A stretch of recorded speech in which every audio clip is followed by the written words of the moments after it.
Pemirsa, Perhimpunan Donor Darah Indonesia PDDI Provinsi Bali mengajak masyarakat di Pulau Dewata tidak fobia atau takut untuk melakukan donor darah. Karena dalam situasi pandemi COVID-19 ini, kebutuhan darah mencapai hingga 160 kantong per hari.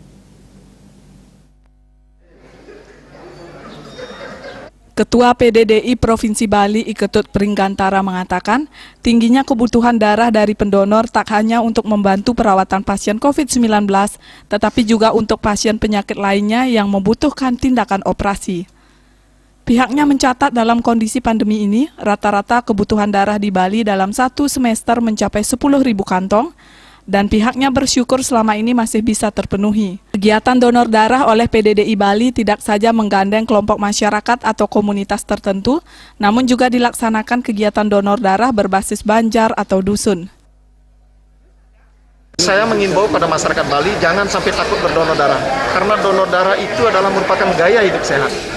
Kalau kita mau menjaga prokes ini, kita akan semua aman. Jadi jangan takut berdonor di musim pandemi, karena di musim pandemi ini kalau kita mengindahkan prokes ini, semua akan berjalan dengan baik, semua akan berjalan dengan indah, dan semua akan mendapatkan bahagia dengan darah yang kita sampaikan. Menurutnya masyarakat masih takut berdonor darah akibat pandemi COVID-19.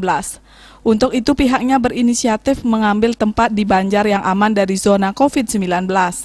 Hal ini juga bertujuan untuk mengajak pendonor darah yang baru atau pemula supaya mau aktif juga berdonor darah. Ditambahkan donor darah merupakan gaya hidup sehat yang perlu digalakkan. Mungkin setiap 2,5 bulan saya pada akhirnya sekarang mencapai yang ke 100. Motivasi saya itu adalah ingin memberikan sesuatu kepada masyarakat yang membutuhkan. Motivasi kita yang penting kita jaga kesehatan dulu ya, pertama kesehatan, kita membantu sesama manusia ya. Kita sangat dibutuhkan sama beliau. Ya, darah kita ini namanya sukarela. Kalau kayak gitu, mungkin kita untuk motivasi yang kedepannya, mari kita sama-sama ayo biar hidup sehat. Dalam kegiatan donor darah tetap selalu diterapkan prokes dengan baik, karena dengan kesadaran semua pihak musibah ini diharapkan akan cepat bisa diatasi. Ratna, Bali TV.